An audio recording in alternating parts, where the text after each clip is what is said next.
us on. So we should be on now. Hi George.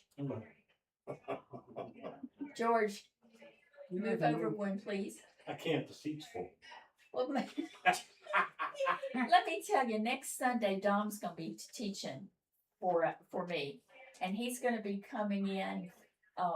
He said, "I want to come in today and see how you do things." I thought, dear Lord. Oh, that's how you're moving the chair? So yeah, hey, if y'all are all like you all got your heads right, so I can see your heads. If y'all do that for him, he'll wonder what in the world is wrong with these people. They all want to look at me. Well, he was in here before. Yeah. He was in here once. He was one Sunday. Yeah. I think this will be a little bit different when he comes in here. Is he's looking at how does he teach? So we're gonna make sure we hide our faces. See, all gonna hide your heads. That's right. Yeah, we're gonna always have at least two people sitting in front of us. We'll all raise our hand real quick. Hey, We'll have our Corey's blanket. just cover if you haven't gone to hadn't been in worship yet, there's a blanket that's involved in worship. So you saving it? Gonna be cold in there? no, Tori's doing something with this blanket. It makes a good point. What? It's a good visual thing. What did you do to your arm? This one, that's I had to go to patient first because my blood pressure was incredibly high. Which Oh, wow. was? How high was it? call incredible? It was 180 over like 105. Yeah, that's incredible. That was high. And so they wanted to get some blood work to check stuff. Hey, and the guy who got it, he got it on the first try, but he left quite a bruise. I've never had it Oh, that yeah. way up I've there. never had it this way up either. Oh, They're not gonna I've do had that. it done here. Yeah. But so that's, my husband did not whack me on the arm. But as we're talking about prayer requests this morning, I would ask, I'm having an issue with blood pressure. And so we've been taking it, monitoring it every day. It's not as bad as that, but it's still too high. So I'm getting an appointment to I see do my doctor. mine twice a day. Huh? I have to do mine Twice. twice a day. That's what I have Your been blood pressure? doing. Have Yeah. you been taking medicine? Do you take No, I've medicine? never been on it. I do. Well, guess what? I do What? too. You will make You me will make be. it I now. will be, yeah. Guess what? You'll need two. Little Metaprol. So, pray that I get on some good medicine that takes care of it, so my sweet husband is not flipping out when he said, "What does it say?" And sometimes it's been very scary. So, hopefully, see the doctor tomorrow. I do want Pastor announced it, but I want to announce it again. Jeff Bell, you know, the tall guy who's always at that door greeting people. Oriole shirts. Oriole shirts a lot of time. His son was killed in a motorcycle I accident. saw that on prayer. Yeah, How old was he? 33. Oh, God. Wow. Oh, my. And I don't care how old he was, it's your son. Yeah. how 32. 32. And his son that was killed, the son's son or Jeff's grandson was the one that for I think a year or two ago was battling cancer. Maverick. Maverick, yeah, Your grandson? Did he beat it? Yes. he did. He beat cancer. So I can't imagine what they're experiencing. You also need to keep the Moreland family in your prayers because that's Jeff's sister. So it's Bridget's nephew as well. Oh, okay. Mm. That's tough. And then Faith, drawing a blank on her I name. just hope your son wasn't. Sometimes you see people on Mountain. motorcycles doing crazy, stupid stuff. From what I've heard, it was not his Fault. fault. It was not his fault. So let's You special. started to say something about faith. Is Faith it? Loudon. Faith Loudon. What about her? She's in the hospital. She's in the hospital now. What happened? They're doing tests. Yeah, They're doing tests right test on Yes. her. go in? now, a couple of days ago. Yeah, She went to the ER and What are you then, doing on this side? Cause I've got some, I've got to do this part. yeah, so, Wrong side? Test on Where what? is Is she? she the one Where is that she? got was getting lightheaded and passing out? No. That's someone else. that was somebody else. Okay, well, let's open with prayer. Father, thank you for the privilege to be in your house today. Lord, thank you for this class that cares about each other and cares for others. Father, we especially want to lift up Jeff and his entire family right now. You lost your son. And so I ask that you bring special comfort to them. Lord, I just can't imagine. So during these next days, as they walk through this hard land, just let them feel your presence in a way that they've not experienced before. Father, we pray for Faith, that you would help the doctors find out what's going on with her and that she can be healed from it. Lord, I pray you just improve her health all the way around. So Lord, today as we look in Joshua, we find out the results of obedience. Lord, thank you, and you extend that promise to us. When we're obedient to you, then blessings come. In your name I pray. Amen. Amen. I don't know how many of you, the student guide, look ahead to what's supposed to be taught today. Did anybody look ahead for what was supposed? Okay, well, we're not teaching that. I'm 2 weeks ahead. Thank you. You're 2 Trying weeks. to catch up from last week. So the problem was, I'm supposed to be teaching according to the material, chapter 14. 14. And I went to 14 and I thought, I just don't think so. Because the better chapter to teach, last Sunday, Achan, remember, he disobeyed God, he buried the things, and what happened because of disobedience. If we wrap it around this next chapter, on chapter 8, it's like the bookend to obedience. So, thank you for those that read ahead. Just we're going to change the plan. Put it in the memory bank. Yeah. So, we're going to be in Joshua chapter 8. I want to talk about what Joshua had experienced from the last chapter. Okay, Israel's army was defeated at Ai. Why did that happen? Sin. Yeah, the sin. Faith. Because of sin, lack of faith. And remember we talked about, it doesn't really say that Joshua went out and asked God what to do. He just sort of sent those couple of spies up, and the spies came back with a faulty report. Okay, who sinned in chapter 7? Who sinned, and what was the sin? It was Achan, right? Achan sinned. Okay, what did he done? He disobeyed God by taking some of the stuff Devoted. that was supposed to be devoted to God and buried it under his tent. Buried it under his tent. That stuff was to be given, as you said, it went to the tribe of Levi.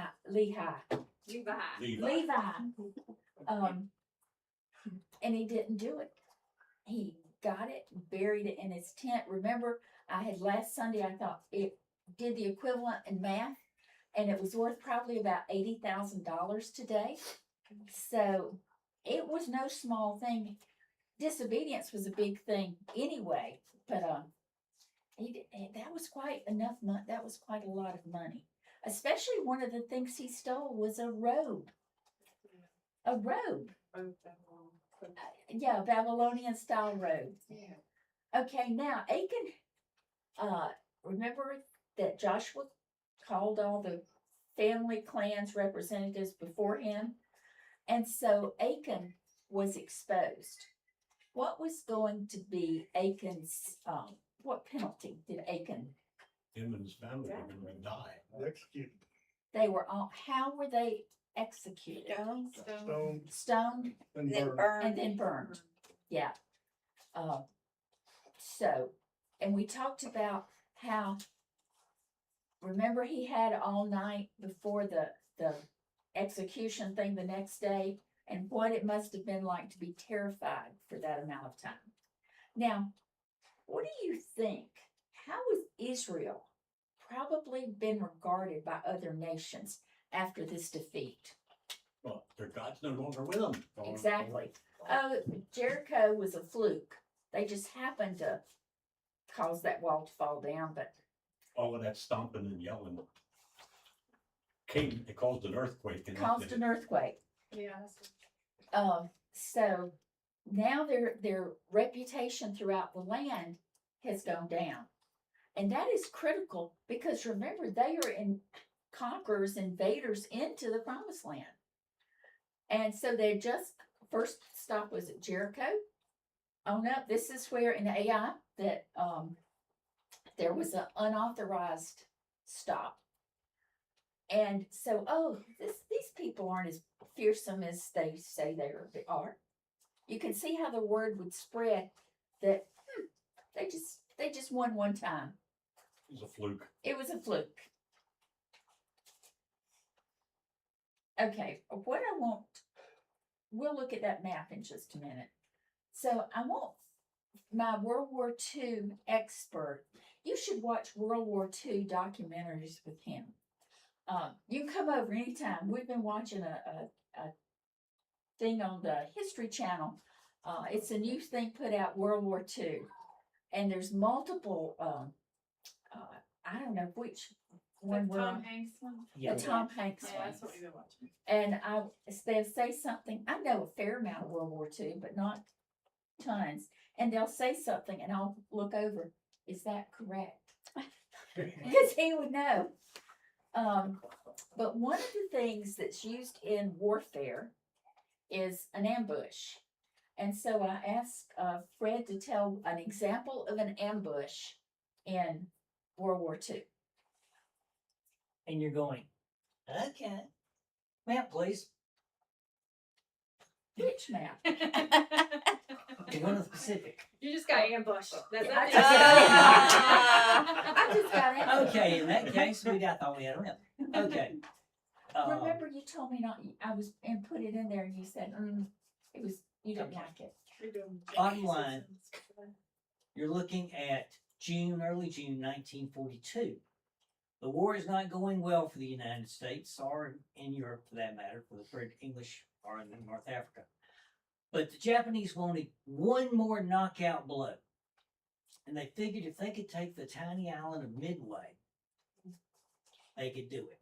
So they planned their thing. They put a vent going up to Alaska. And the whole thing was to draw the U.S. carriers out and get them stopped. Because the Japanese had more than we did and actually better aircraft than we had. Well, they didn't know that we had cracked their code. And we knew that they were coming to Midway. So the three American carriers that were surviving went to the northeast of Midway. Japanese came across. They launched out their scout planes from the cruisers. And one of them was 45 minutes late getting out. When the time came to launch the attack on Midway, no American ships anywhere to be found. Launched on attack, things don't go real great, but whatever. They come in, and the Tone cruiser float plane goes, I found a fleet. Where? Now northwest of the Japanese. 3 U.S. carriers, greatly undermanned. Japanese better aircraft, found the Japanese carriers off Midway. Within 8 minutes, 3 of them were burning and sinking. Within the next 3 hours, the 4th one was on the way to the bottom. They ambushed them because they weren't looking for them to be up in this part of the map. They thought they would be coming from Hawaii. They would have a couple of days. So by that turning point, the war turned in the Pacific at the Battle of Midway. The ambush worked. One sad note of the torpedo squadrons from the 3 U.S. carriers, it was the torpedo squadron, I believe, from Yorktown.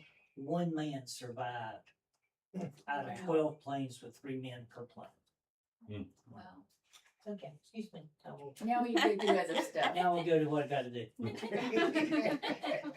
And the whole thing, Yes, Tracy, Speaker. Expect World War II that made it story. happen was, and I'm sure Fred knows, we broke the Japanese purple code. Yeah. And we knew for a very long time what they were doing. And we broke the German code too on the Well, other that side. was Enigma. The Enigma code. I just want, you saw this map a couple of weeks ago, and I wanted you to point out a couple of things of location, because it's gonna play into all this. Now, there's Jericho without walls. Now, you see north, where Ai is. It's almost right in the center. So when Joshua goes, they're gonna go from Jericho up to Ai. And now go off to the side, all the way over here, the green Bethel. Bethel is going to come into play today's lesson, because the men from Bethel and the men from Ai are going to join forces. The other thing I want you to pay attention to is, you can notice they're in the hill country. You see what looks sort of mountainy kind of things. And so remember, we talked about chariots don't do well in hill country.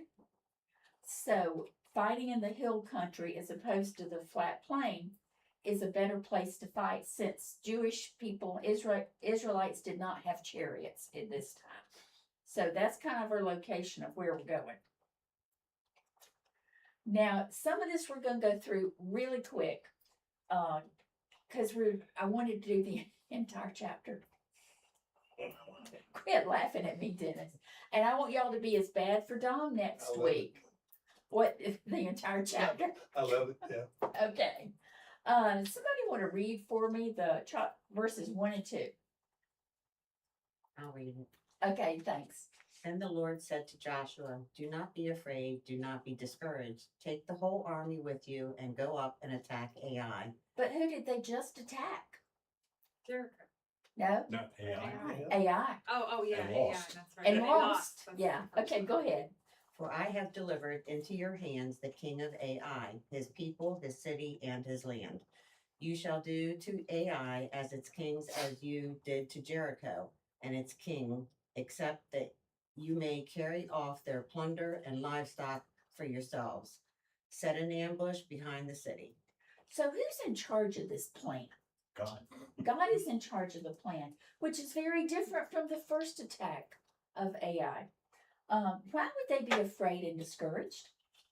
They already failed. They already lost. It already lost, and they're going back a second time, and it's not going to be good. Now, who says the number to take this time? God. Let's go. Who said the number to take the first time they attacked AI? The men. The Oh, two that's- spies thing. Yeah, Spies. yeah.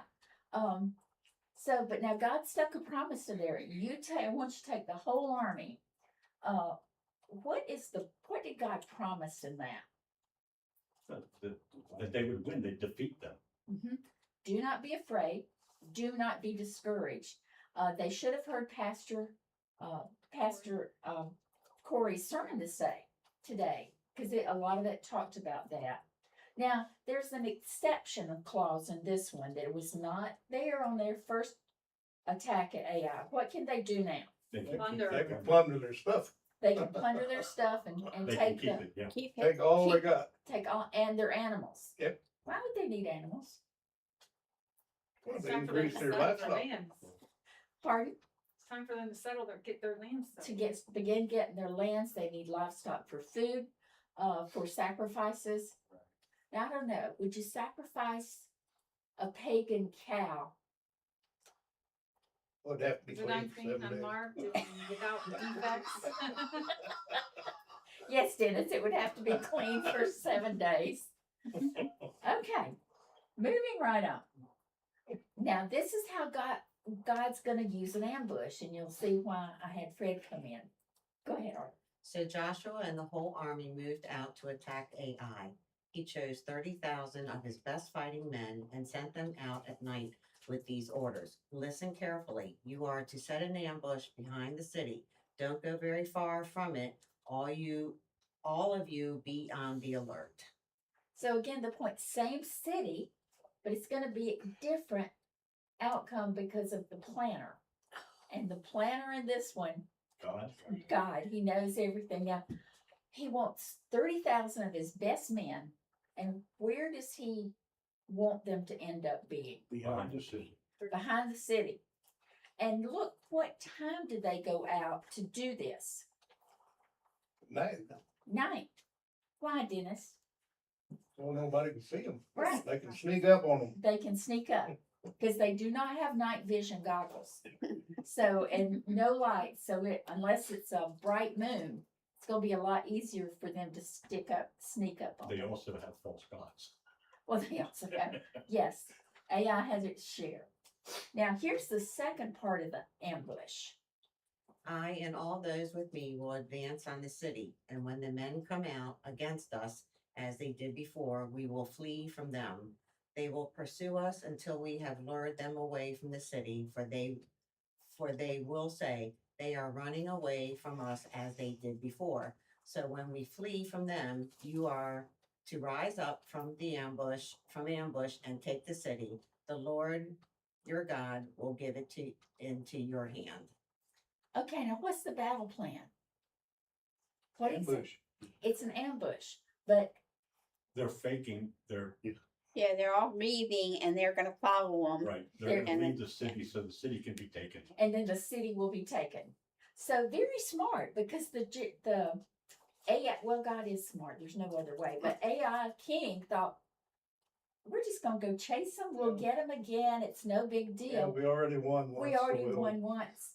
We'll Not win this one. anticipating an ambush was going to be part of God's plan. Now, is there any room in those instructions for not listening? Well, no, there isn't any, but Well, they wouldn't want to get any room. Yeah, there is no room for not listening. Now, they can be disobedient, but this is clear as it's clear as day. This is what you're going to do. Now, When you have taken the city, set it on fire. Do what the Lord has commanded. See to it you have my orders. and we already talked about they disobeyed in chapter 6 and 7 and paid that price. But now, who is Joshua speaks? Oh, I must have shortened his name. Josh. Josh. We wanted to get through this fast. Josh speaks with the authority of God, God. Okay, why do you think he would want the city set on fire? Destroy it. That's Why what would- he wanted to do. they couldn't go back into it. They couldn't go back. There's not, I'll give you a spoiler alert, there's not gonna be anybody left to go back into it. But to destroy with fire, you can't rebuild. You know, if assuming things inside the wall would not have been made of stone. Houses would most likely have not been made of stone. So when you set something on fire, it's gonna burn through that whole area. I have a question. Yes, sir. What about the men that followed the fake ambush? Or Just- not the, Just hang on. We're getting there. oh, You're already thick. I know what happened to them, but I just, We will get there. Nice to hear you say that to somebody else. It's usually George, you. thanks, George. Tom, you gotta keep an eye on George. We just quit. Sometimes Dennis. But George is, that. George is especially bad about Jumping. trying to tell the rest of the Bible story until we Ahead of have time. a, yeah. Right, Maybe George should just fill in next week. Then. Huh? George No. should just fill in next week. No. You suggested that, remember? She's already asked me and I turned her down. I did. He very kindly considered it for maybe 30 seconds, No, it was less than that. less than that. Way to go, George. Well, Dennis, Well, I said, way to go, George. oh, you can work on being a substitute teacher. Who? You. Me? No, Okay. Moving right. Okay. Then Joshua sent them off, and they went to the place of ambush and lay in wait between Bethel and Ai, to the west of Ai. But Joshua spent that night with the people. Okay, hold on right there. I should have slipped that at our map. So when it's between Bethel and Ai, you see where they're going to locate themselves. Now. Okay, go ahead. Early the next morning, Joshua mustered his army, and he and the leaders of Israel marched before them to Ai. The entire force that was with him marched up and approached the city and arrived in front of it. They set up camp north of Ai, with the valley between them and the city. Joshua had taken about 5,000 men and set them in ambush between Bethel and Ai, to the west of the city. So the soldiers took up their positions with the main camp to the north of the city and the ambush to the west of it. That night Joshua went into the valley. Okay, so you can see how this set up. North of the city, who was there? That was the, Joshua. The his army, the main army. Main army. The 30,000. Now, west of the city, that was where the blank was staged. Ambush.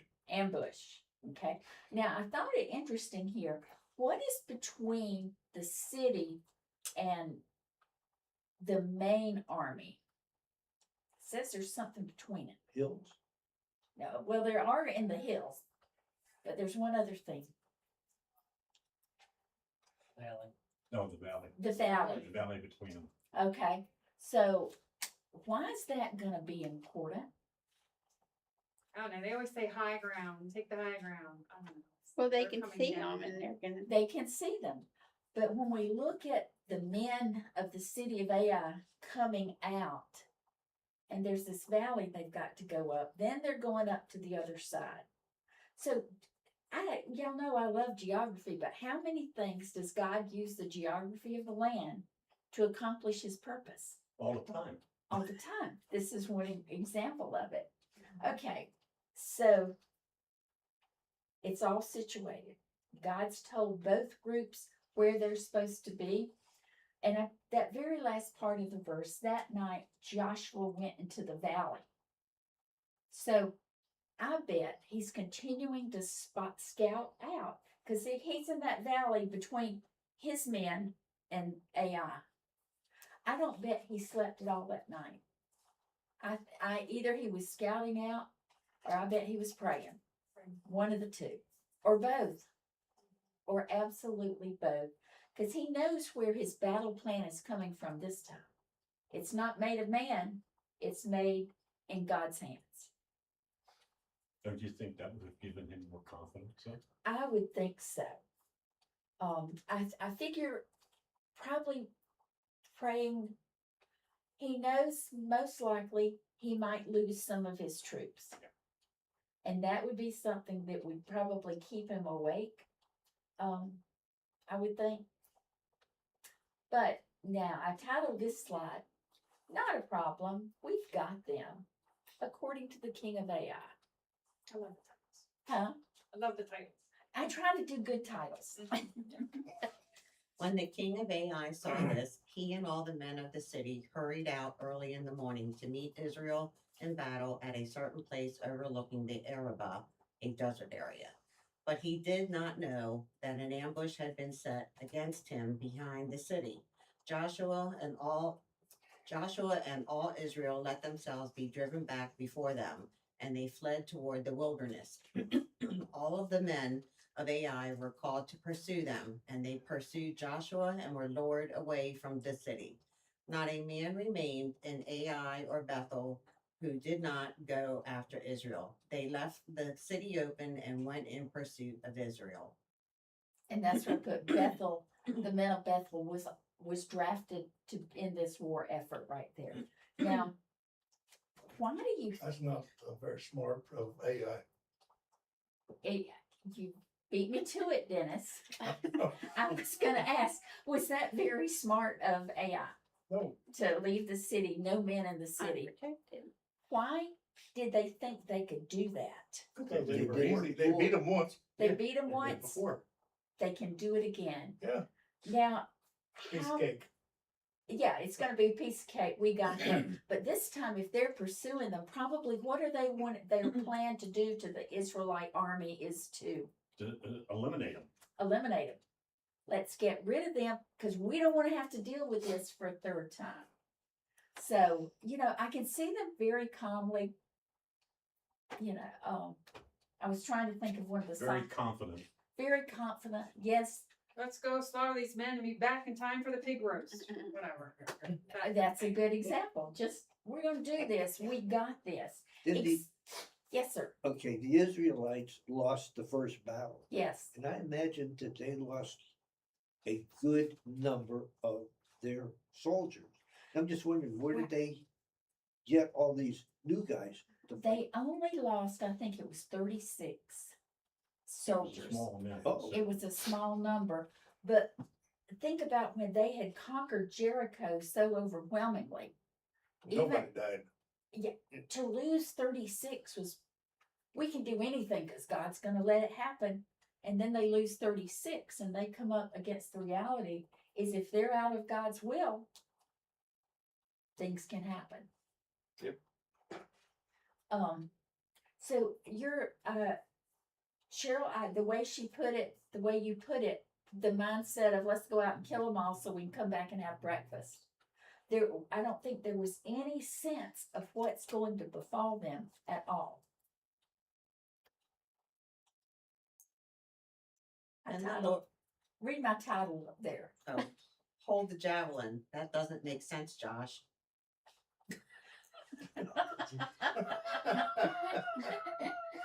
Okay, go ahead.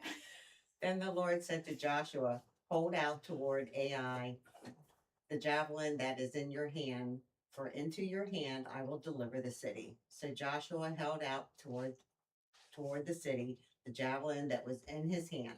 As soon as he did this, the men in the ambush rose quickly from their position and rushed forward. They entered the city and captured it and quickly set it on fire. Now, which army is Joshua with? Is he with the guys in the ambush who are No. in the ambush? No, he's with the larger group. He's with the larger group. The ones that were running Behind away, the and city. So what? for the ones that were faking, they were running away. Yeah, they were the faking and running away. So God tells him, hold up the javelin. Now it's going to be interesting how long that he has to hold it up. But that's going to be the signal for the ambush to start. Wait a minute, I'm thinking of something. Kind of like Moses. It was like Moses. And I was thinking the ambush is on the west side of the city.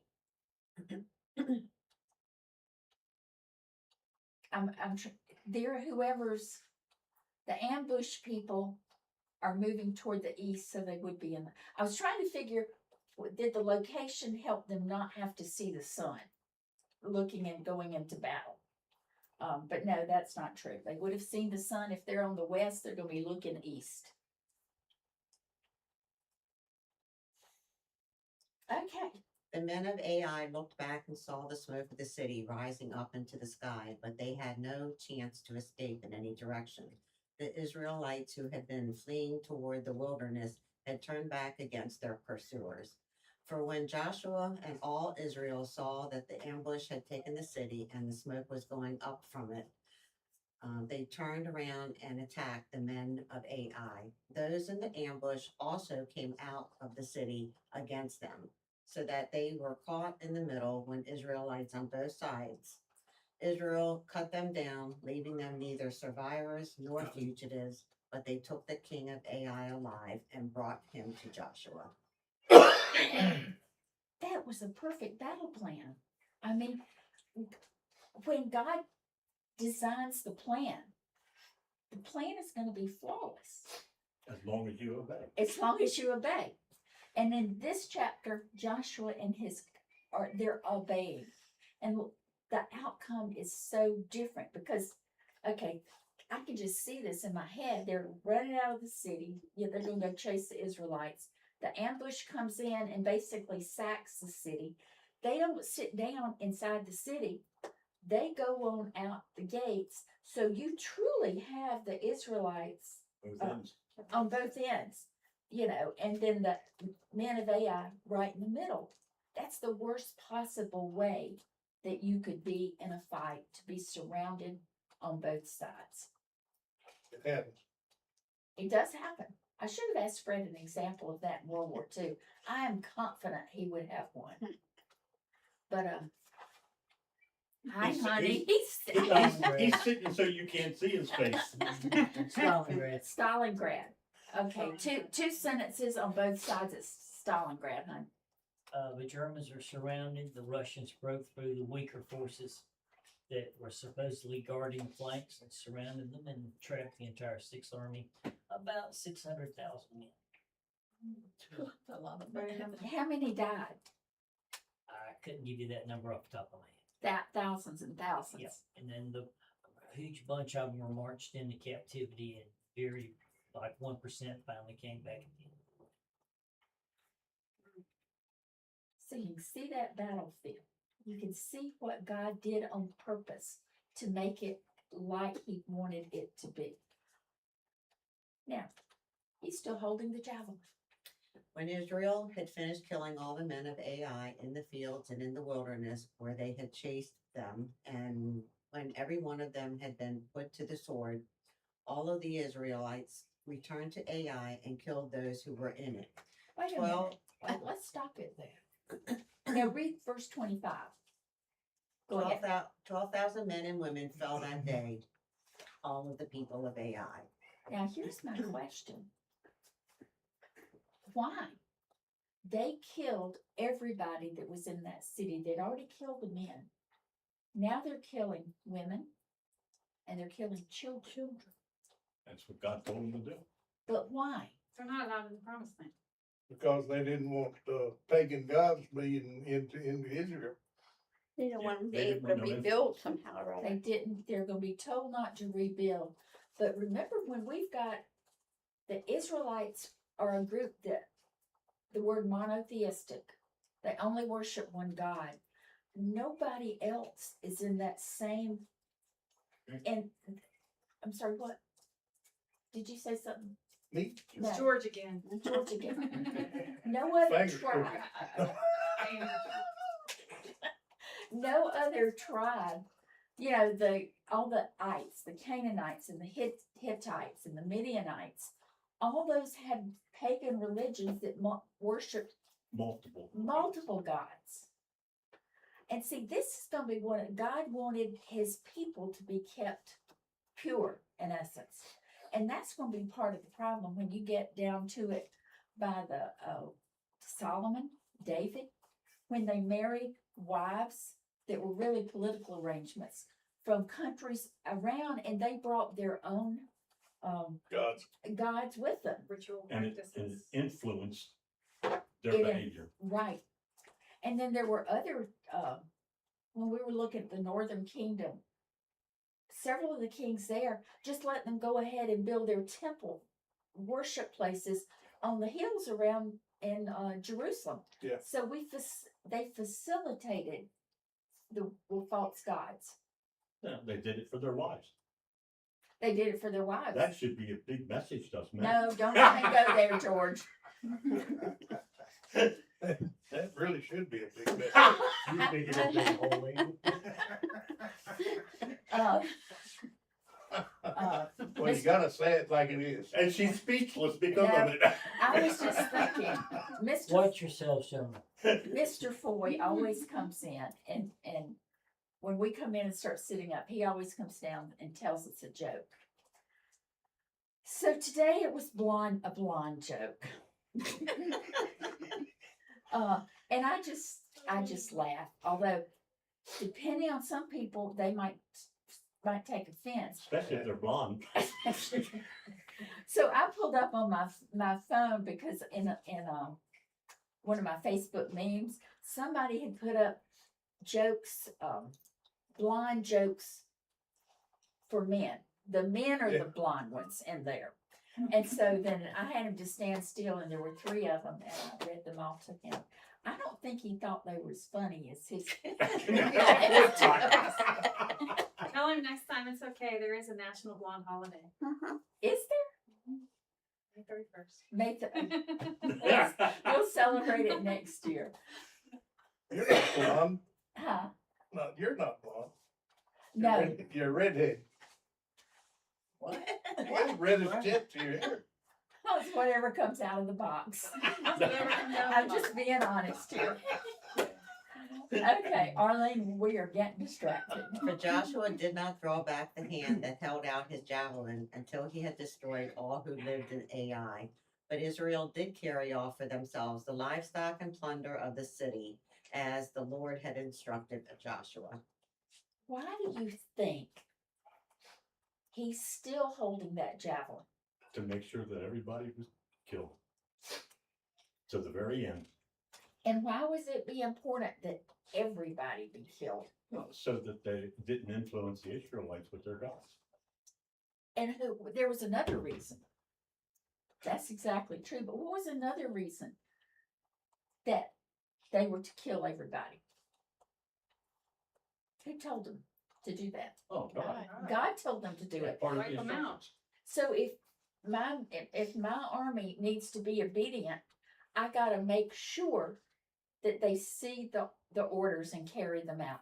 So I can still picture Joshua standing there holding that javelin, which is symbolic. I mean, it was a real javelin, but I think the symbol behind it was we're called to be obedient. And Yeah, I'm going, reminder. huh? A reminder. Keep A going. reminder. Keep going. I am going to purposefully show you what it looks like to be obedient. So they destroyed it all. And I know we struggle sometimes with, they killed women and they killed children. And that's a horrible thing to wrap our minds around. I will say, Thank God it's only in the Old Testament. that God's only in the Old Testament. Oh my God. That part is only in the Old Testament. Oh, it's just as horrible that God took not just Anak, or how you say his name, but his brothers and wives and their children and Yeah. the whole family. It's the they end. took So the it's whole on, family. you know, it's just. You know, it was such a critical thing that God's people stay faithful to him, especially they're just begun this journey inside the promised land. And they have got to stay faithful to what they know. And they're going to get a little reminder about what you do know in just a bit. But it's so easy for things to get watered down. Look, it happened to them. Look what happened to the whole Israel nation. Have I ever told you about the 3 chairs? About what? 3 chairs. I'm going to draw, because this is, Yeah. that's chair 1, chair 2, and chair 3. And that's 3. The story behind the 3 chairs is, They don't have any legs. I mean, you just They're wait, gonna all Dom. fall over. They're all gonna fall over. The person sitting in chair 1 is a strong, strong believer in the faith. I mean, they, not perfect, but they walk their faith. They practice their faith in so many ways. Okay, that's a chair 1. Now, chair 1 has a child. Let's make the child an adult child. They're right here. And they do some of it. They go to church occasionally. They do believe they're Christians, but there's no substance to what they're doing. And then this person in chair 2 has a kid. Now, this kid is 2 generations away from the Faithful. grandma or grandpa who was faithful. Look, and so they don't claim anything. It doesn't take much to dilute the faith because of how people. So if this child is not seeing it, because they're not really seeing it in chair 2, ideally they'd at least be seeing it in grandpa and grandma's life. But it doesn't take much. And so when you think about Israel living in the land with all the ites, how easy it is to dilute the faith. And God did not want his word diluted. But they did anyway. They did, but they paid a price. Okay? So Joshua burned Ai and made it a permanent heap of ruins, a desolate place to this day. He impaled the body of the king of Ai on a pole and left it there until evening. At sunset, Joshua ordered them to take the body from the pole and throw it down at the entrance of the city gate. And they raised a large pile of rocks over it, which remains to this day. They actually think they might have found some of the archaeological ruins that might, and you know, everybody's got a different opinion on what was found. They think they may have found what would have been AI at that, back in this day. That's a horrific way to die. I mean, That's where the javelin came in. he brought the, He he brought spared the him. javelin down and brought it down. What do you think that did? I mean, he's letting it hang out there. Take the body down, throw it at the entrance of the city gate. Now, what city is this? AI. So let's kind of know where we're operating. And then they put a large pile of rocks on it. What would that have done for the morale of the army of Israel? Would have increased it. Look, we won. We didn't have to run away. And maybe they also thought if we're obedient, then God's going to bless us. If we're not obedient, it's going to be a long journey into the promised land. Okay, now this is the second part of that. That we're verses 30 through 35, the covenant restored. Okay, now I got another map. I'm sorry, but it just the way it is. Okay, do you see kind of in the gold over there, Mount Ebal? It's under the, Located north of AI and Bethany. yeah, still in the Highland area. So we're gonna hear about Mount Ebal as we look at the next thing, because something significant for Israel is gonna take place there. Go ahead. Then Joshua built on Mount Ebal an altar to the Lord, the God of Israel.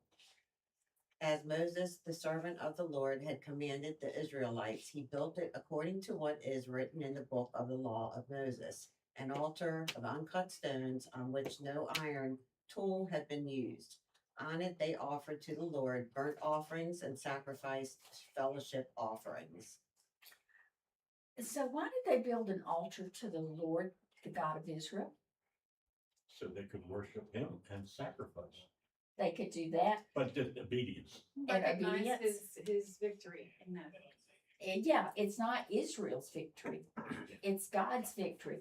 God telling them, even on that some of their journey through the desert, there are episodes when they're told build an altar.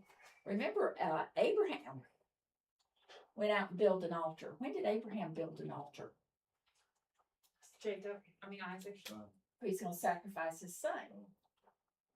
So again, the second thing there, the altar was to God, not to what man had created.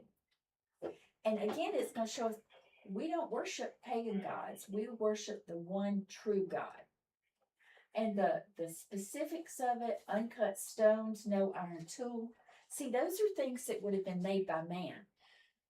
So I don't want you doing anything that you're going to come away with pride in what you did, your work as a craftsman. God was the craftsman in this part. It emphasized too, I've told you to build it, so you go and build it. You build it according to the law of Moses, because I've told you how to do that. And then you sacrifice.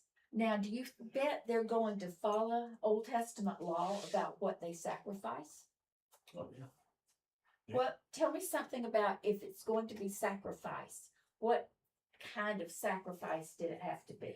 Perfect with no blemishes. Perfect with no blemishes. Why? Because God's perfect and he wanted perfection. He didn't, he wants the best from us. He wanted those people to be willing to sacrifice the best that they had. And think about it, you're a herdsman. You don't want to sacrifice. By nature, you're not going to be willing to give up your most prized possession. You're gonna give up the ones that really don't matter. Yeah, you're going to get the kind of weak, the puny at the end of the thing. But God says, Israel, I want your best from you. And then I'll give you my best. And you will have, we will keep that covenant. God did not want second rate from his people. He doesn't want second rate from us now. Hasn't changed. Our obedience doesn't need to be half-hearted, sort of. I'll obey on Monday, Wednesday, Friday, Tuesday, and Thursday. I don't have to worry about it. Or I've been to church on Sunday, so I could really be disobedient on Monday. Or all week. Or all week till I go back to That's church. Sunday. But God wants our obedience every day. Even when it's costing us something like it cost the Israelites when they sacrificed their best. And were willing to do it. Well, can't you just imagine them cringing sometimes on the inside? That is my best. That's my best sheep. Okay, but God says to give it to him, and I'm going to be obedient. You know, can we be obedient and not be thrilled to be obedient? Yeah. Yeah. Shouldn't be. Wait, Not be real. thrilled. It's Oh, gotta come from your heart. I'm going to be obedient because it's the right thing. But I don't really want to be obedient, but I'm still going to be obedient. Can that happen? Well, it does happen. All Even the today. time. It can Yes. happen, but I don't think it should be.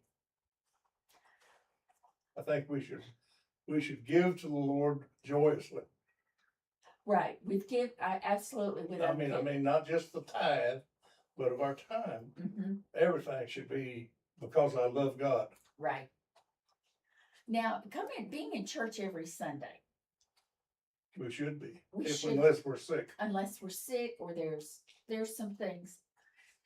But you don't have to raise your hand, but have you ever got up one Sunday morning? Or you don't answer. Yeah. These are honest people, Dom. I mean, My hands up. oh, where I just would love to stay home. I'm tired. Just let me sleep a little longer. I'm Or the tired. rain, it's raining. Rain or it's cold. Or it's a half a foot of snow out there. Or Yeah, snow all over the ground.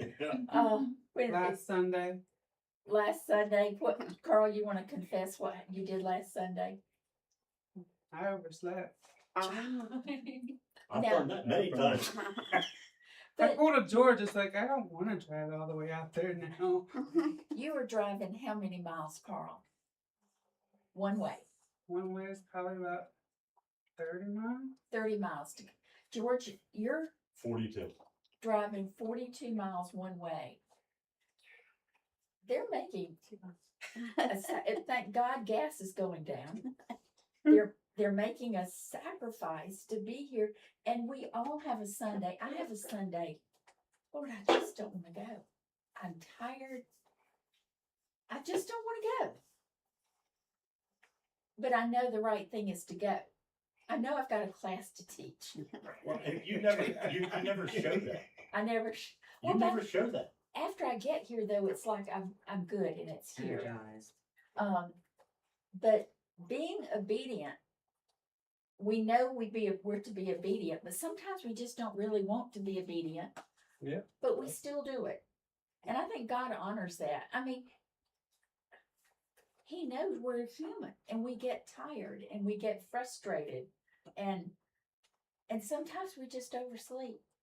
You need cats. Carl, if you had cats, you wouldn't oversleep. True. I wouldn't be able to breathe. Could be a problem. You'd sleep Thursday, much I better. don't want to get up. Ours want to be fed about 5:30, 6 o'clock in the mornings. You want to be fed? Yes. You Yes. said an alarm? Oh, they're the alarm. They wake now. Like we said, we get up at 6:30. on Sundays. Remember, they're nocturnal by nature, so when the sun starts peeking over, they're like, all right, I've been up all night, I want some food so I can sleep. That's what they do. So now, I'm gonna read this part here because there's a lot going on, so Another can you copy. see? Another copy of the law. You know, I sit and think what I'm gonna title these slides. Sometimes it comes easy. So they're at the altar. Now, I want you to look at what's gonna happen in the altar. So they're in the presence of the Israelites. How many people would that be? 30,000 plus. Remember we looked at the stats, sometimes if there could be, it's Oh, well, we gotta think about the men, and women and children. up to maybe more than 1 million of Israelites. That's right. So Joshua wrote on stones a copy of the law of Moses. Now I'll hit that. There's some, definitely the 10 Commandments. Probably a summary of the laws of Moses that were critical to them as a country to remain faithful. I'm sure it included something about the covenant that God made with Abraham. So Joshua is writing all that on stones, and the people are watching. Now look where it's going to happen. All the Israelites, with their elders, officials, and judges, were standing on both sides of the Ark of the Covenant of the Lord. Okay, so you can see that. Both the foreigners, facing the priests to carry it, both the foreigners living among them and the native born were there. Can you think of a time, and we studied this several weeks ago, but still in Joshua, where a foreign-born person, Rahab. So Israel would bring in foreign-born who wanted to be a part of Israel, of the religion, the faith, but now they would be required to do everything else that would have been required of Israelites. Assimilate into it, yeah. Some parts of assimilating would be harder than other parts. That's what they should do today. Everybody that comes in should assimilate to the United States creed. Yeah. Instead of saying, I hate America, well, if they hate America, get out. I agree. So half Why are the you here? Huh? You said, why are you here? Get out. We are so incredibly blessed to live in this country. Amen. Even if we don't like everything about it, we are still blessed. More than any other country. More than any other in the world. Okay, half of the people stood in front of Mount Gerizim and half of them in front of Mount Ebal, as Moses, the servant of the Lord, had formally commanded when he gave instructions to bless the people of Israel. Why would that covenant be being written again?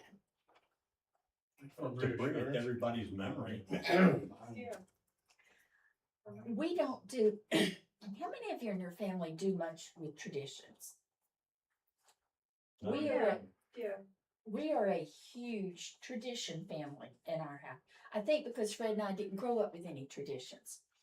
But these traditions bring to memory important things in our life. And if we didn't do them, then something would have been missing. On Christmas Day night, when the families gathered, the grandkids know I'm going to put together a scavenger hunt for them. I think Kara told Thea, Kara told me, she said, you better enjoy this now with Nana, because when you have children, I'm not putting scavenger hunts together for them. A little harsh, but look at the memory. It imprints on their mind again the covenant. Israel was called to keep the covenant and be faithful. Disobedience brought bad results. Go ahead, Arlen. Afterward, Joshua read all the words of the law, the blessings and the curses, just as it is written in the book of the law. There was not a word of all that Moses had commanded that Joshua did not read to the whole assembly of Israel, including the women and children and the foreigners who lived among them. Everybody heard the law being read. Everybody. The women and the children. And they stood there all that time and listened to the law being read. Let's remind you again, the covenant that God has made with you. And you're called to be obedient to the God of the covenant. Now, here's some questions to think about. Where do I need to stop sitting in shame and obey God's call to move forward? If we have failed in some way, if we've been disobedient and we have confessed and owned it, Lord, I just flat out disobeyed you. Do we need to keep sitting there in shame, or do we focus on what's ahead? Focus on what's ahead once you've repented. Once you've repented, don't sit. We've all done things that are shameful. That's who man is. But forgiveness and then move forward. Am I willing to follow God's plan when it's different from mine? Something to think about. I might think that my plan's better than God. Is that faulty thinking? Yeah, definitely. Oh, absolutely. How could you tell if your plan's faulty? Does it follow what God's word says? Exactly. That's Mine a is usually like I set out in motion, and this is true. And I'll be like, ooh, I don't know, how could this end? This could end. Like I just go through this like ominous kind of like, ooh, wait a minute, step back. right. Just wait. And wait and think it through. Yeah, so I have went through and did the ooh. You could have avoided problems by being. So after victory in something, do I just move on, or perhaps take some time to reflect on God when God led me through the circumstances? Oh. You know, we're thankful God, but now we're moving on. But sometimes it's good just to reflect and think back. Israel was reflecting and thinking back when Joshua read that to them again. So we need to sometimes just stop and be quiet and look at how God's blessed us more than just at Thanksgiving. So Be quiet and let God. be quiet. Be still and know that I am with you. That's why we have 2 ears and 1 mouth. We're supposed to listen twice as much as we speak, both to God and to each other. So Don will be in here next week. I told him he could choose whatever chapter he wanted in Joshua, but because they skipped from chapter 14, which we didn't do, to the last thing is chapter like 28 or 24. Who knows? I did write Lifeway, sent them an email, and complained about their structured materials about 3 weeks ago. I got a nice verbal, nice vague reply. So We're not changing our ways. they're gonna. It's like, why can't they divide a lesson over 2 weeks? Why can't they start at a chapter versus at the first 10 verses might mean something special, and they leave it out? I know. I'm It's a getting tight schedule for them. for them. We don't care about schedule. Okay. So be good to Dom. Treat him just like you treat me. And then I'll be back and we will start the book of Judges on the next day. Let's bow in prayer. Father, I thank you for your word. Lord, thank you for the reminding us of the covenant you made with us through the cross. Father, help us be obedient and slow down, Lord, enough to think about the choices we're making and the choice to be obedient when it's not what we want. But Lord, you know our hearts, and you bless us when we are obedient, even when it's less than perfect. Go with us throughout this week, Lord, and keep us safe and bring us back to church next Sunday. In your name I pray. Amen. Amen. Don was taking notes over there. I'd love to know what he was. Is he gonna have slides? I got a joke. I I'm don't gonna tell you a know. little joke I learned. I went to West Virginia camping, Yeah. and I'm